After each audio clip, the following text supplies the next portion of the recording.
Gravando. Certo?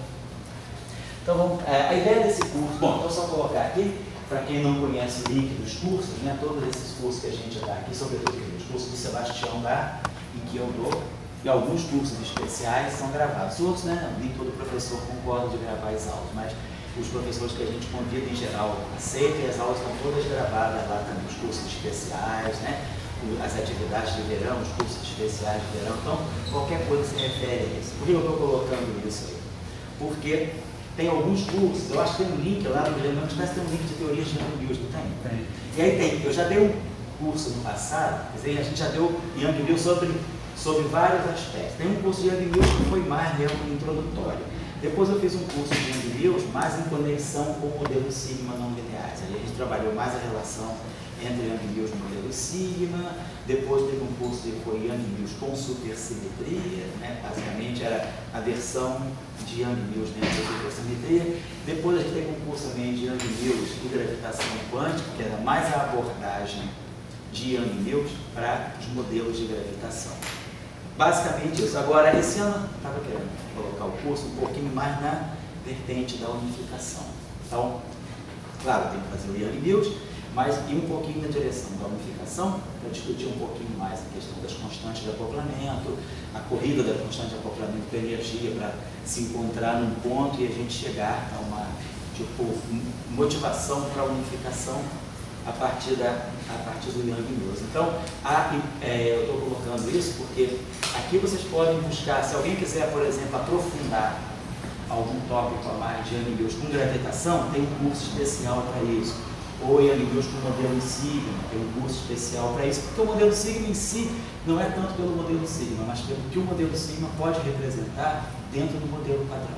A gente pode descrever uma boa parte do modelo padrão através de modelos Sigma não lineares. Sobretudo, os eventos, os processos envolvendo os bósons massivos, né, o W+, W- e o Z0, esses processos, esses bósons podem estar longitudinalmente polarizados, porque eles têm massa, e aí toda a física de polarização longitudinal eu posso remeter a uma discussão em termos de modelo Sigma, como uma teoria efetiva. Então, o modelo Sigma acaba também dando informações muito valiosas dentro do modelo padrão. Claro que também o modelo Sigma é importante em ferromagnetismo, são importantes também em cosmologia, são importantes na física hadrônica, toda a discussão da física hadrônica que passa pelos sólidos e pela discussão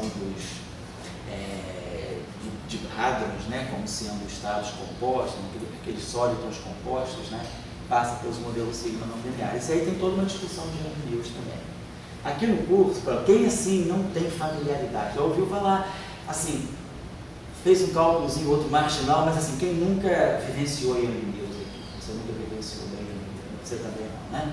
Tá, não, é para a gente atender todo mundo, né? Porque geralmente Young Mills é capítulo de curso. Eu acho que é muito pouco você, às vezes num curso de um semestre de teoria de campo, colocar Young Mills como um capítulo. Young Mills é um curso em si, na verdade, na Entreeste, o nosso curso de Young Mills era um ano inteiro.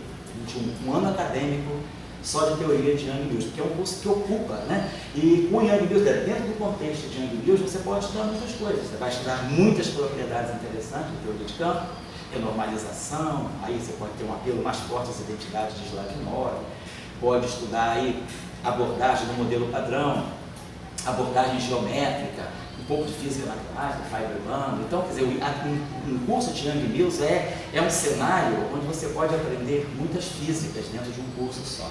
Então, lá em Trieste, a gente, basicamente, um curso praticamente um ano inteiro, e aí eu acho essa ideia melhor do que simplesmente capítulo 10 e 11 de um curso ser Young Mills. É muito veloz, e aí o cara não percebe a profundidade da discussão do assunto. Né? Lá o nosso curso, a primeira parte do curso era dada pelo próprio Young, né, o que fazia o curso ser bem atrativo, né? Depois o professor Salanco continuava. Então a gente tinha um curso assim, dado por pessoas que trabalharam realmente a teoria, que deram um impulso grande no desenvolvimento da teoria. Até porque, na verdade, né, se a gente for olhar do ponto de vista do crédito, corretamente, a gente deveria chamar a teoria de Young Mills Shorman. Na verdade, são 3 autores, sendo que esse autor aqui terminou o trabalho em janeiro de 54, e Young e Mills terminaram o trabalho em junho de 54. Então foi daqui para cá. Mas a literatura só reconhece isso aqui. O Shaw, na verdade, foi o primeiro estudante de doutorado de Salam. Ele fez o doutorado em Cambridge, foi a primeira orientação de Salam. Só que o Shaw era um cara meio rebelde, meio poeta, não quis publicar. Então, na Inglaterra também não há pressão para publicação durante o doutorado. Na Inglaterra, em geral, é muito natural você defender a tese e depois publicar os artigos da tese. Não tem a pressão de você ter que ir à defesa com alguma coisa já publicada. Então, é muito comum na Inglaterra o cara terminar o doutorado sem publicação e daí buscar, né, a publicação a partir daí. Foi o que aconteceu com o Shaw, apesar de que o Salam sabia que o resultado era muito importante, que ele devesse publicar, mas ele preferiu pegar o carro dele e viajar de Londres até Istambul. E ele falou que o Salam falou, isso é muito importante, mas ele falou, eu não quero ser famoso, não estou afim disso. E aí o Salam deixou, o Salam era um professor que deixava a gente muito à vontade, e aí acabou que ele não publicou, foi o segundo capítulo da tese de doutorado dele. Eu tenho correspondência com ele, ele é uma pessoa velha, né, já está aposentado, é emérito na Universidade de Hull. E eu vou trazer na aula dele que eu não pude imprimir hoje. Eu trago para vocês o e-mail os e-mails que a gente trocou no ano passado. No ano passado a gente fez 60 anos, né, de lançamento de Young Mills. E ele mandou uma série, eu fiz uma série de perguntas a ele para poder aqui no evento a gente ler as respostas dele. Depois eu trago para vocês esse bastidor interessante da história. Mas, na verdade, as duas abordagens são distintas, né? A abordagem que o Young Mills publicaram no Physical Review, eu não sei exatamente o volume, mas foi 28 de junho de 54. Não, 28 de junho mandaram o paper de junho de 54.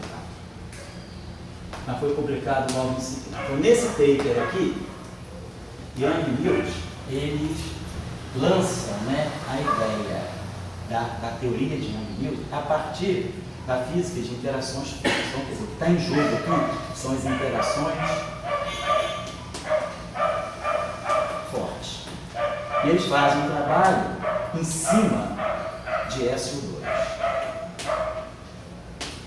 Então, se vocês olharem o trabalho original do Young Mills, que deve ser lido, vale a pena ser lido, é um trabalho que faz parte, é um clássico. É bom porque o trabalho é um trabalho que tem muito bastidor. Então, você vê os caras raciocinando, há uma preocupação deles raciocinarem, colocarem as ideias, a discussão por que a simetria deveria ser do local e não global, e sobretudo no final, a seção de conclusões do artigo é muito interessante, porque eles terminam o artigo assim, dentro de uma perspectiva que construímos uma formulação, mas essa formulação tem muitos problemas. O problema grande que tinha na formulação de Young Mills, o problema grande que eles enfrentam, que bota o artigo na barra de ferramenta por 2 anos, é a questão dos bósons vetoriais intermediários terem massa zero. Eles estavam fazendo uma teoria, não para o eletromagnetismo, mas para as interações fortes. As interações fortes são interações de curtíssimo alcance, são interações confinadas ao interior do núcleo atômico. Então você esperaria ter uma interação com um alcance típico de um Fermi, 10 a menos 15 metros. Isso daria bósons vetoriais intermediários na faixa das centenas de metros. No entanto, a massa era zero. Então, eles tinham um problema fenomenológico muito sério. Vamos dizer, um pouco dentro da escola de Dirac. A teoria é elegante, né? Então, a beleza é o método. Porém, está faltando uma base experimental. Então, o trabalho de Young Mills, eles fazem essa reflexão. Nós estamos enfrentando um problema sério da massa ser zero e também eles estavam enfrentando um problema de cultura da época. Nessa época, a melhor descrição que se tinha para as interações fortes era a descrição de Yukawa. Portanto, para Yukawa, não havia quarks ainda. As pessoas ainda acreditavam que as partículas elementares fossem prótons, nêutrons, mesons pi. E aí, para essas partículas, na época, elementares, a interação atrativa era mediada pelos mesons pi, pelos pinos. Então, era um período em que se acreditava que, contrariamente à interação eletromagnética que é mediada pelo espinho 1, a interação forte fosse mediada por objetos pseudo-escalares, espinho zero, que eram os mesons pi mais que menos e zero. Era a teoria de Yukawa de 36. E aí, eles fazem uma teoria para as interações fortes. O título do trabalho é a simetria de espinho isotópico na física de interações fortes. Eles chamam SO2 de espinho isotrópico forte, e aí eles fazem uma teoria para SO2 forte para descrever as interações fortes. Só que eles terminam com essa questão. Nós estamos indo contra a corrente do momento, que é bóson de spin 1 mediando a interação e não bóson de spin 0, contrariamente a Yukawa. Segundo, nós não reproduzimos o alcance da interação. Para nós, o formalismo nos dá uma interação de infinito alcance, porque a massa é zero, como no eletromagnetismo. Então, eles sabiam que estavam enfrentando essa questão. Mas eles tinham a favor de si um argumento meio estético, que era, se a gente acredita na universalidade das interações, então como a interação eletromagnética é uma interação baseada no grupo de simetria 1 e é uma interação mediada por um bóson de spin 1, por que acontece das interações, para da interação forte ser mediada por bósons de spin 0, por bósons escalares? Será que essa visão não é uma visão deturpada da realidade? Mas não se sabia ainda que essas partículas fossem compostas, não se tinha ainda ideia dos quarks. Estava fazendo uma teoria para objetos que são compostos, mas que na época não se sabia. Então, por isso, ficou obscurecida essa discussão ali do spin 0 e do spin 1. Então, o trabalho de Yang Mills foi, vamos dizer assim, um trabalho que ele foi contra a corrente e ele próprio, o próprio trabalho não é autoconvincente. Se vocês lerem o texto dos autores, você sente que o autor parece que não se identifica com a obra. Ele sente que tem uma distância entre o autor e a obra, naquele trabalho que você está defendendo, cada linha que você escreve, acreditando. Ele fala, fizemos, mas tem isso, a gente sente uma certa distância. Depois, claro, o professor Yang, ele mesmo falou que foi um trabalho meio assim, foi um trabalho que surgiu de uma conversa. O Yang foi fazer o pós-doc dele, encontrou o Mills, e assim, o Mills sempre se dedicou à matéria condensada, estou com uma ideia assim, não sei o quê. Foi aquele paper meio circunstancial, quase que um paper, né, que nasceu na cafeteria do bar. Mas aí a coisa foi levada, eles próprios não tinham assim, esse convencimento. Já o trabalho do Shaw é bem diferente. O trabalho do Shaw vai na raiz da questão. A proposta do Salam para o Shaw aqui foi mais na direção de princípios fundamentais. Estava em jogo aqui, não era uma circunstância de fazer uma simetria global ficar local. Porque no trabalho do Yang Mills e do Yang Mills, se sabia já da década de 30 que a simetria SO2 era uma boa simetria global para o espectro hadrônico. Nós temos o duplete de prótons e nêutrons, temos o triplete de mesons pi. E no início da década de 50, apareceram de novo estados que se configuravam perfeitamente como representações irredutíveis do SO2. Então apareceu, por exemplo, o triplete das partículas sigma. Então as partículas elas estavam se encaixando muito bem, apesar de ter diferenças de massa que eram atribuíveis à quebra de simetria, mas as partículas se encaixavam em multiplates de SO2 global.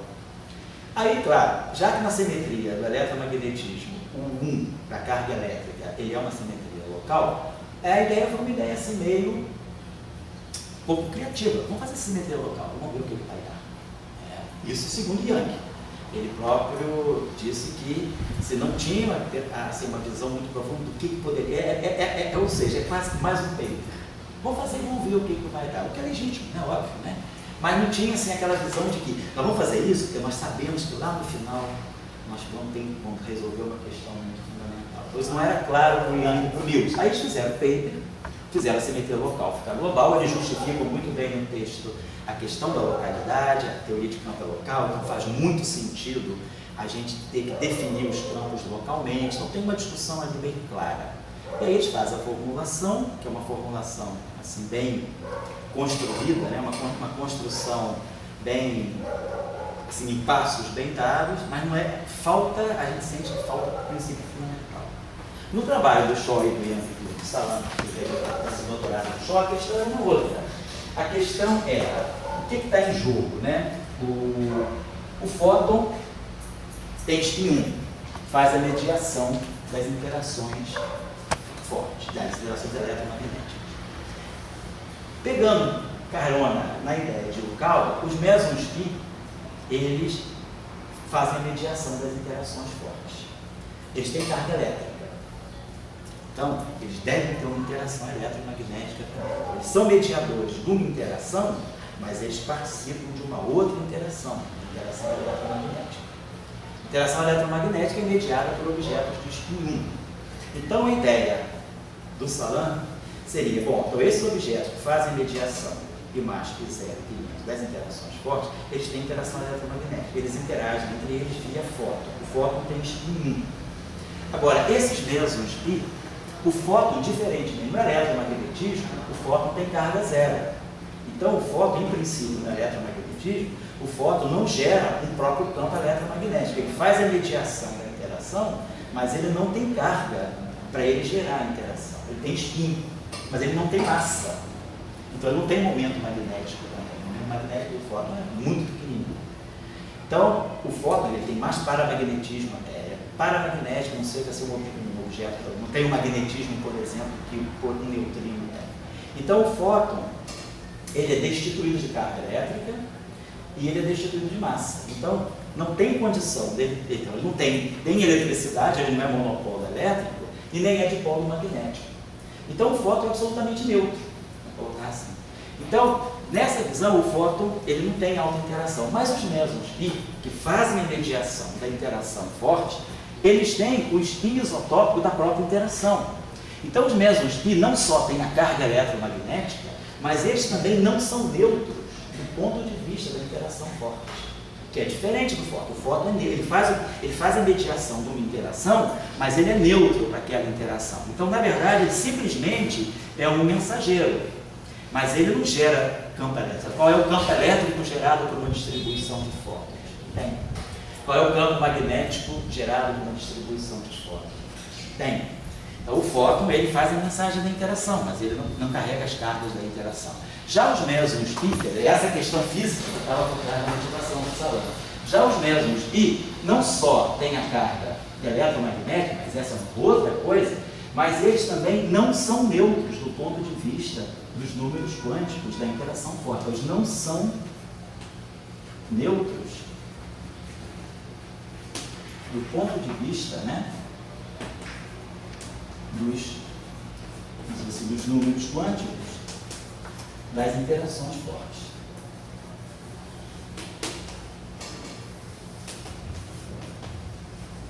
Ou seja, eles fazem mediação da interação forte, mas eles também geram campo forte. Então, eles auto-interagem. Então, os mediadores das interações fortes são os mesmos que. Então, isso aqui faz com que esses objetos, né, auto-interagem.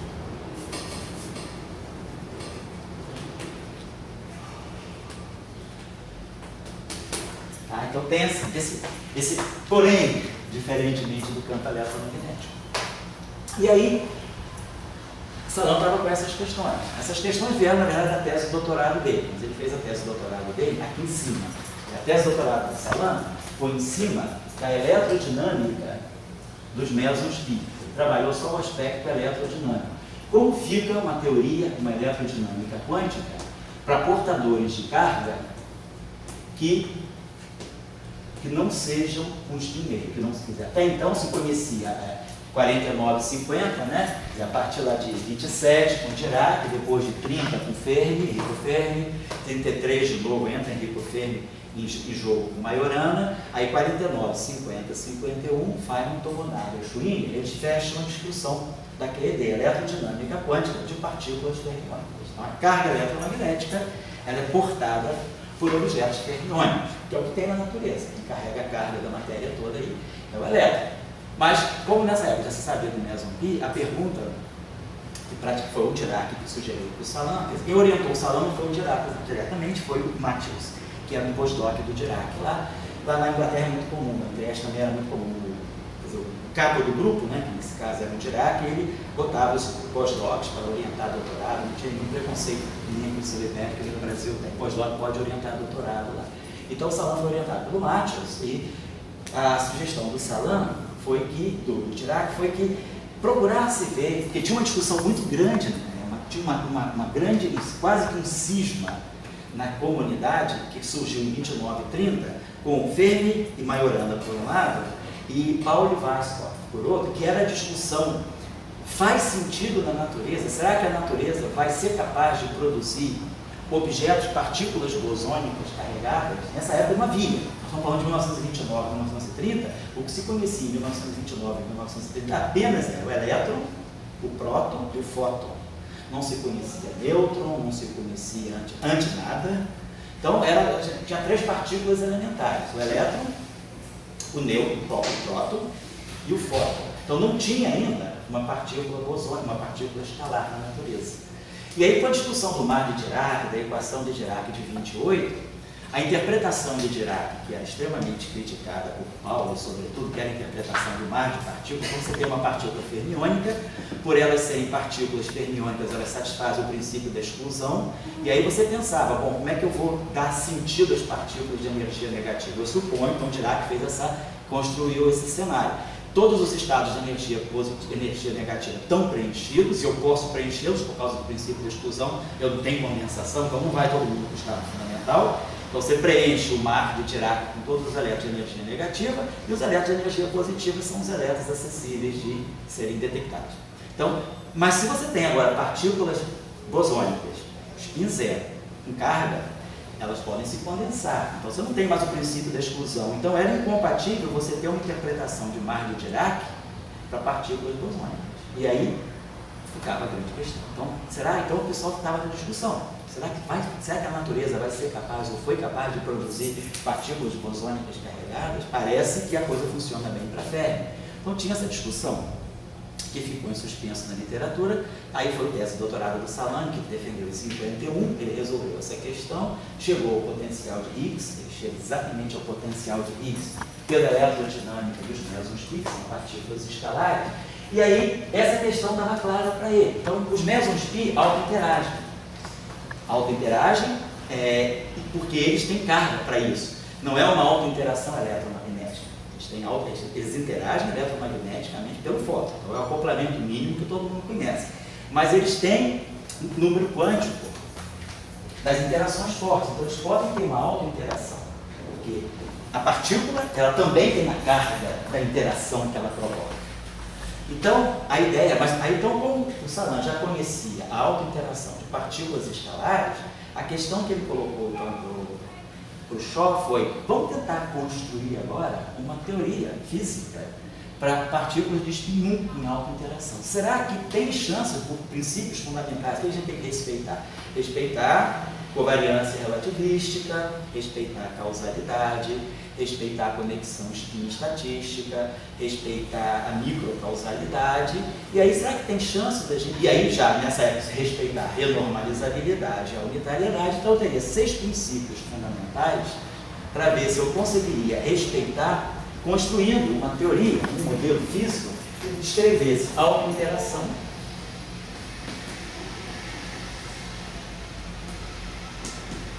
de objetos, partículas, melhor dizendo, né?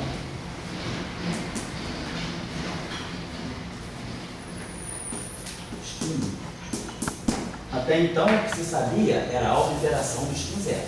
Então, na tese do Salan, ele construiu a eletrodinâmica escalar. Então, da eletrodinâmica, vamos colocar aqui, da eletrodinâmica quântica escalar,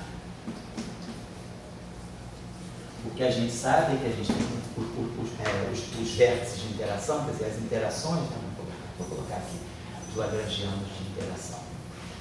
Então, nós temos um lagrangiano de interação que é típico como da eletrodinâmica, quando a eletrodinâmica dos elétrons e dos pósitons, né? Tem a constante de acoplamento, e aí vem aqui a corrente,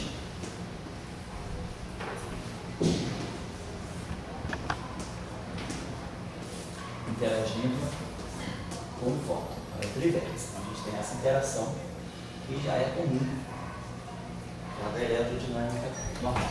Depois nós podemos ter uma auto-interação que a partícula fermiônica não experimenta, mas que partículas bosônicas experimentam, que é a interação quártica, né, que é aquele chamado vértice da gaivota, que é quando os fótons começam, eles têm uma auto-interação. Não sozinhos, eles não auto-interagem puramente, mas eu tenho um vértice Diferente do vértice normal da QED. No vértice normal da QED, o que eu tenho é matéria carregada, fóton. Mas na QED bosônica, seja escalar ou vetorial, o que eu tenho é matéria carregada, fóton. Então, pela eletrodinâmica escalar, já passou na cabeça do Salam a questão da auto-interação do fóton. Claro, aqui o fóton não auto-interage sozinho, ele auto-interage, né, com a companhia da matéria. Mas a pergunta que o Salam se colocava é: será que eu posso... Opa, eu estou sem ver. Oi, eu estou sem enxergar.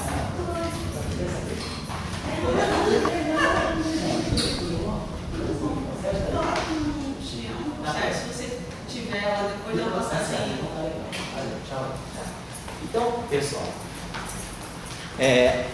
vocês percebem que tem uma questão em jogo aí. Não é uma coisa assim, vamos fazer para ver o que vai dar. É uma coisa local? Vamos fazer ficar local. Né? Ou muda o parâmetro aqui, não é aquele trabalhinho assim meio circunstancial. Tinha um pano de fundo muito construído aí desde a década de 30. Tem uma história aí por trás dessa tese do choque. Que no fundo, é o berço da teoria de Young-Mills. Então, o berço todo é a questão da auto-interação. Nós estamos numa época em que as teorias de campo estão surgindo. A primeira teoria quântica de campos acabou de ser construída em 51. Nós estamos falando aqui da tese do choque, 52. Então, Salam tirou do forno a tese dele da QED escalar, já percebendo aqui a auto-interação do fóton. Mas o que ele obtém de mais interessante também é que essa teoria, sendo uma teoria eletromagnética, ela induz quanticamente uma nova interação que não é eletromagnética. Então, a interação nova que surge na QED escalar é uma auto-interação entre os bósons escalares. Então, aparece essa interação aqui, que é crucial para a teoria fazer sentido, para a teoria ser renormalizável e ser unitária. Então aparece uma nova constante de acoplamento que não é eletromagnética, mas é uma constante de acoplamento típica da auto-interação dos bósons carregados, das partículas escalares carregadas, pi mais, pi menos e pi zero. Então esses objetos já experimentam auto-interação mesmo num cenário eletromagnético. Então a questão do Salam foi, eles devem também ter auto-interação num cenário nuclear. Mas, no cenário nuclear, então os fótons estão em interação. Estão também em auto-interação. Então a pergunta que o Salam falou foi: já que o fóton está tão ligado com esses objetos, e esses objetos também têm interação forte, o fóton indiretamente vai participar da interação forte. Então, se perguntou, será que não poderia, da mesma forma que a interação eletromagnética induz uma auto-interação não eletromagnética no setor escalar, será que não poderia acontecer da interação nuclear dos mesons e também não induzir indiretamente uma auto-interação entre os fótons? Está claro, será? Essa que era a questão. Daí é cálculo. Aí todo mundo sabe fazer. Aí não é problema. A questão é identificar o problema. Então, o que o Salam identificou que o choque faltou, você tem um programa de tese bem definido. O panorama é todo esse, mas o que você vai ter que fazer é tentar construir, ver se é possível, do ponto de vista da covariância relativística, da microcausalidade, da unitariedade, da renormalizabilidade, construir uma teoria quântica para objetos de spin 1 que tenham auto-interação. Esses objetos de spin 1, em princípio, não precisariam ser os fótons. Na época, já se conhecia também ressonâncias mesônicas com spin 1, né? Ou mais, ou menos, ou zero. Então, já se tinha também a ideia de que no espectro hadrônico, e nessa época o pessoal pensava que essas partículas fossem elementares. Ninguém imaginava ainda que elas fossem compostas de quarks e antiquarks. Então, já se tinha necessidade, e essas partículas, tendo spin 1, elas também têm carga nuclear e elas podem interagir. Então, elas têm spin 1 e podem auto-interagir. Então, a questão toda era: existe uma teoria quântica de campos para objetos de spin 1 em auto-interação? A resposta na época era não. Qual é a base física para se propor tal coisa? Era esse cenário. A eletrodinâmica quântica escalar e a própria física de interações fortes já produzindo, tá? Tendo aparecido partículas, né, tanto de spin 0 quanto de spin 1, que auto-interagindo, com teorias bosônicas auto-interagindo. O escalar, vocês sabiam que o Salão conseguiu fixar que aparece uma auto-interação escalar induzida pela interação eletromagnética. Essa constante de acoplamento aqui é independente dessas duas, não é uma constante de acoplamento que depende da carga eletromagnética, é um outro acoplamento, é uma outra física que o bóson escalar traz, que o elétron não traz. Se vocês olharem a eletrodinâmica do elétron, ela para aqui. A eletrodinâmica quântica espinorial, ela para aqui. Só isso. Então ela realmente é genuinamente eletromagnética. Aqui não. Aqui também, isso aqui é genuinamente eletromagnético, mas isso aqui não. Pois não, galera? Quando que começou a implementar a contagem de potências, por exemplo? Já na época do São. Na década de 50. Mas então eu poderia já ter esse termo de contagem de potência. Assim, Salão, na tese dele, ele previu esse termo aqui por contagem de potência. Já sabia? Ele previu esse termo por contagem de potência e aí ele faz o cálculo explícito para ver que realmente a correção quântica aparece. Muito bem. Então, a gente está com essa questão. E foi assim que o Shor resolveu a questão da tese dele, a questão que ele gerou. Então, só que aqui o Yang-Mills constrói partículas de spin 1 em alta interação. Deixa eu apagar isso aqui agora. Então, o Yang-Mills constrói objetos de spin 0, boca de massa 0, spin 1 em alta interação. Então, ele resolve um problema, mas não sabe o que fazer com ele. Aqui o Shor resolve esse problema também. Ele vai construir objetos de massa 0, tipo fóton, spin 1, também alta interação. Agora, também, pergunta o que fazer. Isso em 54. 2 anos depois, Salam deu sentido à teoria. Deu sentido. Que aí, pô, interação forte, bóson. Para que serve o bóson de spin 1? No caso, a lei do fóton. Aonde é que o bóson de spin 1 pode realmente mostrar que ele é essencial de uma maneira assim, mais universal? Isso vai ficar claro 2 anos depois, na conferência de Seattle, quando Li e Yang, o mesmo Yang, Li e Yang, eles mostram, evidentemente, evidenciam a violação da paridade nas interações fracas. Então, a violação da paridade nas interações fracas, que não tinha nada a ver com esse cenário, que era interação forte, acende a luzinha na cabeça do Salão e fala: ah, esses objetos aqui de spin 1 que nós deduzimos para a interação forte, ele vai preencher exatamente essa lacuna das interações fracas. E como a matéria fundamental, que são elétrons, né, e neutrinos, e prótons, e nêutrons, naquela época próton e nêutron ainda eram elementares, eles têm interação fraca, então Salão pensou, pode ser que vamos dizer assim, o fio do mistério esteja justamente nos bósons de spin. Então as questões foram se acumulando, né, aquilo que a gente chama de acumulação estética, né, na linguagem assim, da filosofia, da ciência, né, você vai de diferentes. Existe um momento, né, em que tudo converge para um assunto, apesar das pessoas estarem trabalhando em outros assuntos com visões diferentes, na verdade, assim, parece que tem um fio sutil, condutor, que faz todo mundo, de maneira diferente, pensar na mesma coisa. Então, a partir de 54 até 56, as pessoas foram pensando em coisas diferentes, mas no final tudo se convergiu para a questão do estímulo na nova interação. Então, isso vai ficar claro daqui a pouco, por que essa questão é resolvida. Então, tem 2 abordagens para Yang-Mills. Nos livros, essa abordagem aqui não existe. Essa abordagem aqui está banida do material didático. O material didático ele vai pelo caminho do Yang-Mills. Pega uma simetria de fase, aí pega a simetria de fase global, aí você mostra a invariância, aí faz, vamos fazer a simetria ficar local, aí introduz uma derivada covariante, chama um objeto de conexão, e você engole uma série de coisas assim, sem refletir muito. E aí sai a teoria de Yang-Mills, mas parece que ela saiu assim, meio de uma arrumação. Você bota uma derivada covariante para resolver uma questão, um termo daqui é uma coisa muito pragmática, né? Um termo daqui mata esse termo aqui, compensa e tá.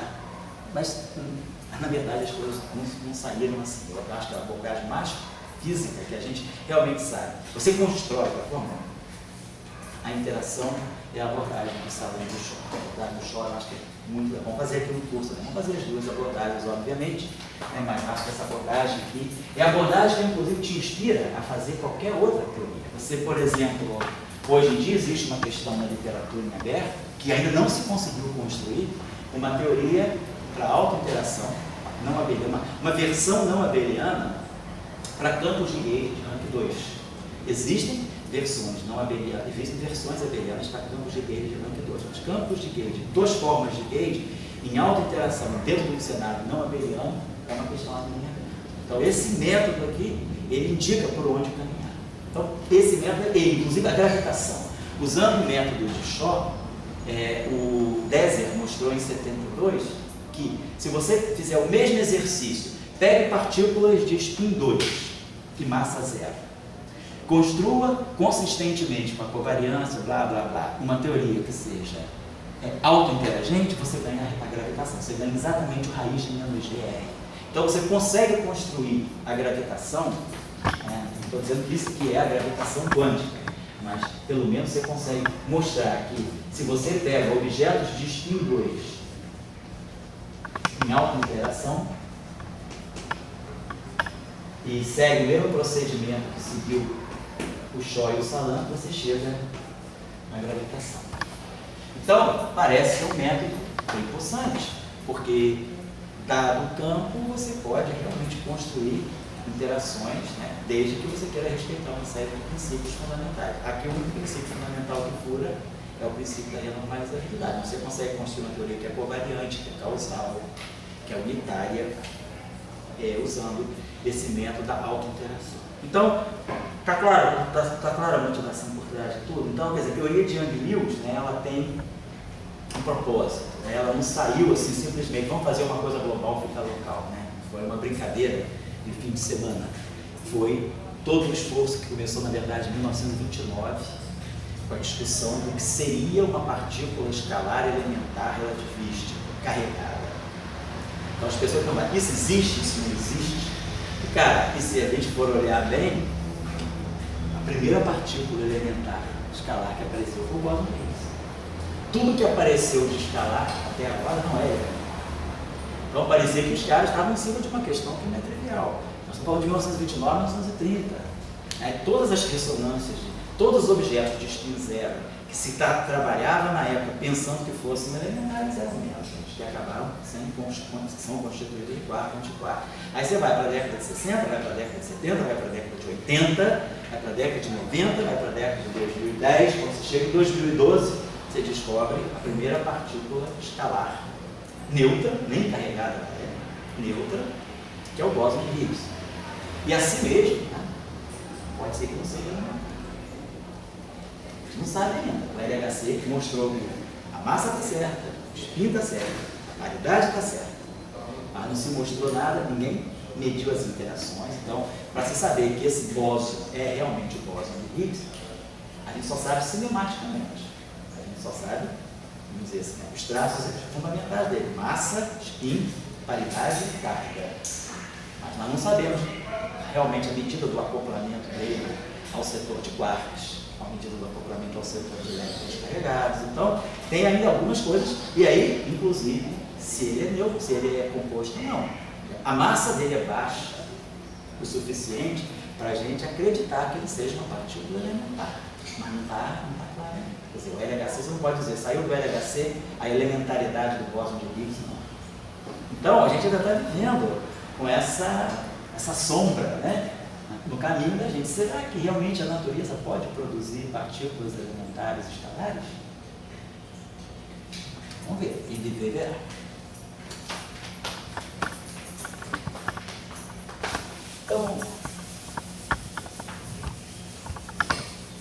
Então o que a gente precisa, o que é importante, né? Então, a partir disso, né, então nós vamos colocar aqui um pouquinho a construção lógica das coisas. Então a gente, basicamente, eu vou colocar assim, a coisa, vamos dizer que, para assim, com uma discussão mais, menos aprofundada, né, mais superficial, a gente começa, vamos dizer assim, em 51, com a eletrodinâmica quântica escalar. com aquele escalar, a gente já começa a ver a importância da autointeração, uma autointeração sendo gerada por efeito quântico de uma outra interação. Uma interação eletromagnética induz um processo quântico, uma interação, uma auto-interação entre os bósons cristalares, que não é uma interação eletromagnética. Daí, a discussão que se tem entre 52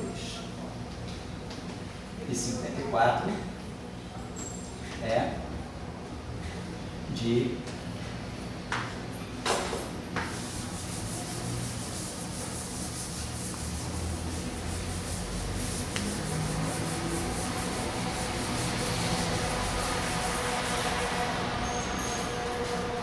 spin 1 em auto-interação. Spin 1 em auto-interação motivado por duas questões. Uma era o aparecimento de um acoplamento de dois fótons na eletrodinâmica escalar. Então, aqui os fótons já se autoacoplam, não sozinhos, mas em presença da matéria, mas já assinala a possibilidade de uma interação fundamental na natureza, uma vértice fundamental, com dois fótons se acoplando. Beleza. E depois, então, quer dizer, o spin auto-interação, quer dizer, a motivação vindo, né, quer dizer, a partir daquele escalar.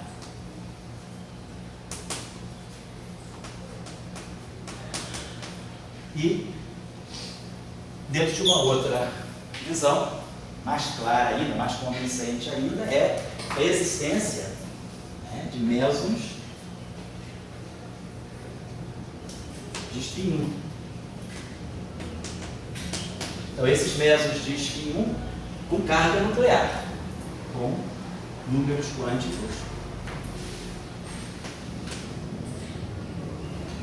fortes.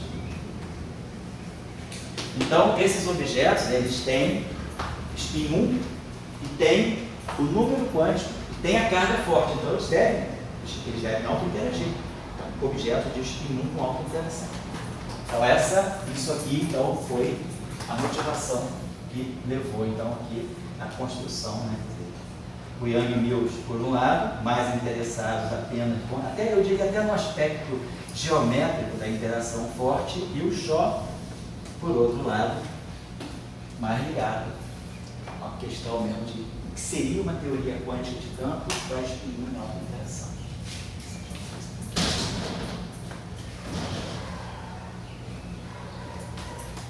Tá legal. E aí, em 54, né, a gente vê o paper de Yang e Mills, fica meio abatido, né, um paper meio dark, assim. Poxa, legal, mas poxa, parece que não serve para nada, né?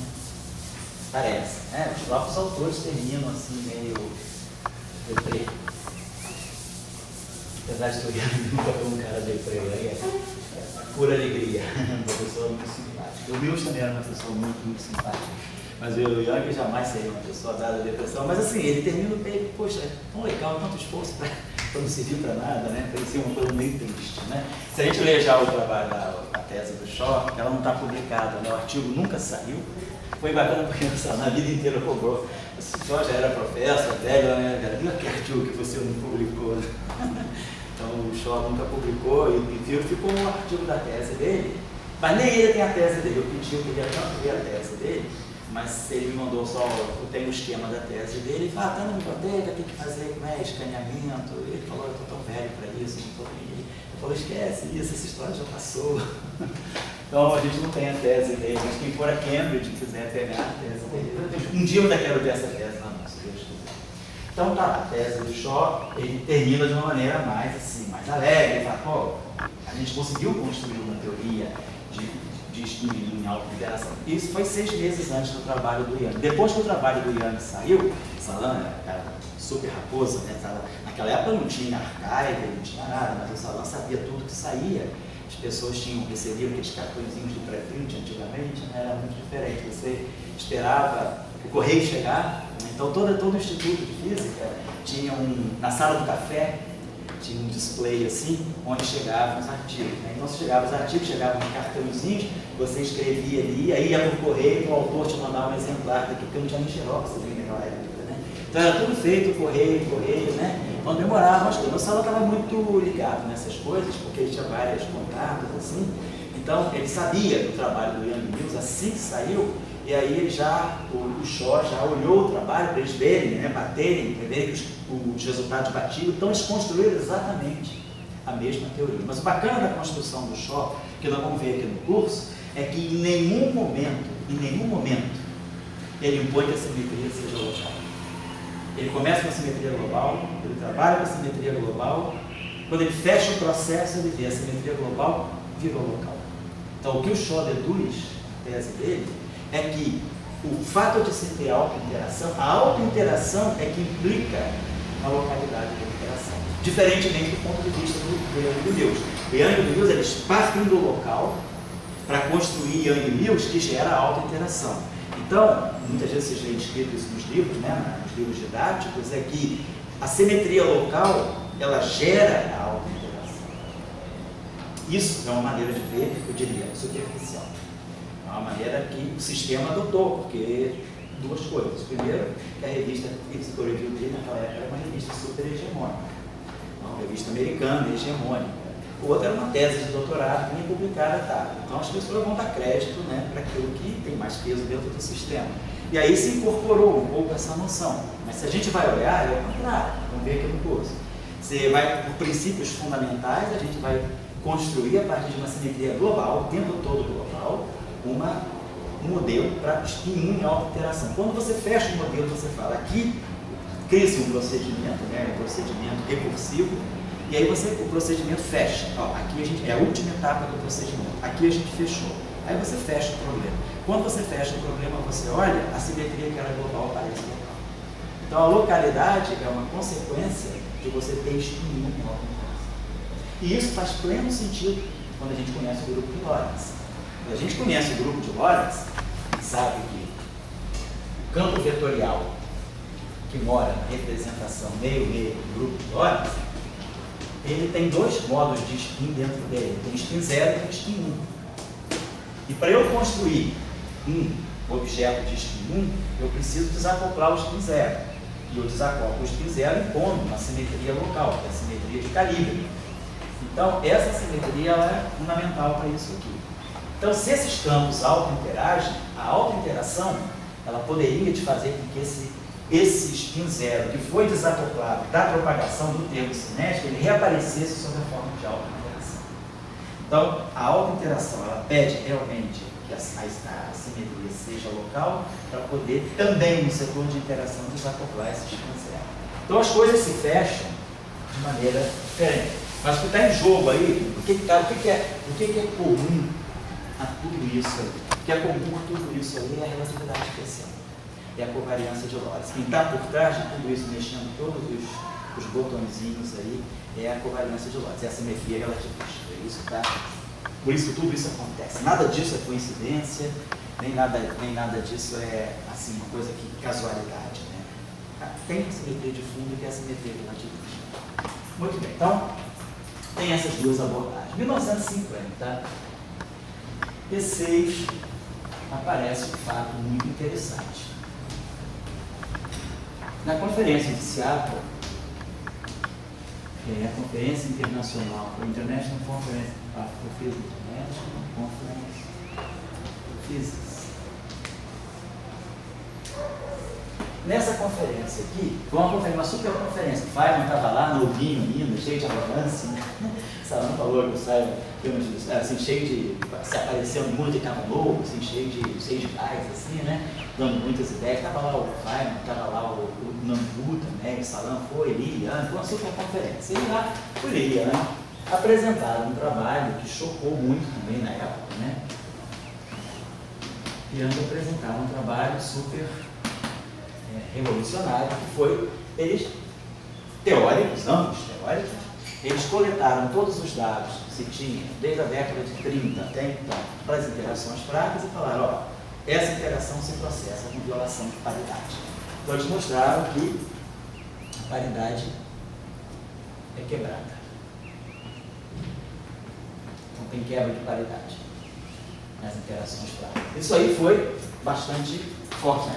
O próprio Pauli desqualificou a ideia, como Landau também desqualificou a ideia. Então teve um partidarismo em torno disso que deixou, não, impossível, todas as interações respeitam a paridade, a orientação dos eixos não pode influenciar na física. E também, claro, nessa época, o neutrino ainda era uma partícula hipotética. Quando o Pauli previu o neutrino lá, pelas argumentações dele em 1930, o neutrino só foi descoberto em 56, nesse ano, exatamente, nesse ano ele foi descoberto o neutrino. Mas nessa conferência, a descoberta do neutrino não tinha sido anunciada. Então, sem o neutrino descoberto, ainda era bastante viagem você conceber uma violação de paridade. Mas o Young apresentaram a violação de paridade.